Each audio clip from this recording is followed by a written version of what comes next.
Fl-aħħar xhur ċertament li żieda fil-prezzijiet f'kull sfera u qasam tan-negozju qed tkun ta' pis mhux biss għas-sidin tal-ħwienet iżda mingħajr dubju anke għall-familji Maltin wawċin.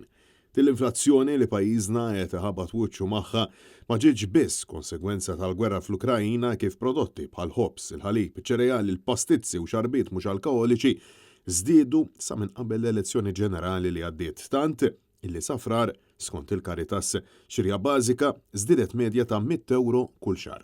Bost esperti qed ibassru li l-prezzijiet mhux se jmorru għalli kienu bil-poplu inevitabilment jistaqsi x'se jkun qed jagħmel il-gvern sabiex itaffi dan il-pis kollu taż-żieda fl-għoli tal-ħajja li bħalissa tidher illi m'għandix limitu. Net News staqsa lil membru ieħor fil-kabinett ta' Roberta Bela, il-Ministru Clayton Bartolo biex jgħidilna kif il-Gvern ser jindirizza din il-kwistjoni b'mod fatwali u immedjat.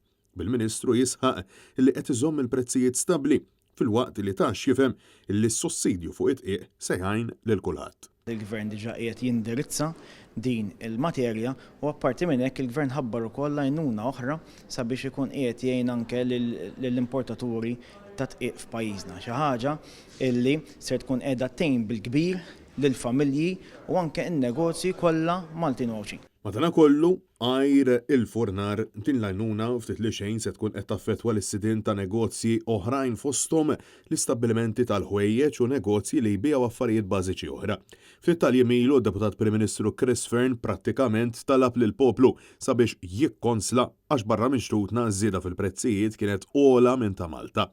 Madankollu nesa jsemmi li anke l-pagi huma bil-qabda aktar baxxi f'pajjiżna meta kkumparati ma' ta' barra. Minkejja kollox huwa fatt illi l-kriżi tal-inflazzjoni preżentament qed taffettwa l-qpija tad-dinja. Per-konsegwenza illi d-daqqa fuq il-but mhux biss qed iħossuha l-Maltin u l-Awċin iżda anke il-persuni li qed jgħixu barra minn xtutna dawk illi għal pajjiżna jitqiesu eventwali turisti. Staqsejna lill-Ministru Bartolo x'inhu jagħmel biex Malta tkun kompetittiva ma' pajjiżi oħra bil-għan illi tiġbed aktar turisti leha fl-isfond ta' din l-inflazzjoni bil-Ministru jgħid illi il-prezzijiet mhux jinkwetawh. Il-kwalità ser tkun game changer u mhux il-prezz. Fl-aħħar jiem, operaturi fis-settur sostnew li għalkemm dan se jkun sajf tajjeb, xorta għad hemm element qawwi ta' inċertezza u żgur illi mhumiex f'pożizzjoni li jippjanaw għal ħarifa u x-xitwa illi ġejja.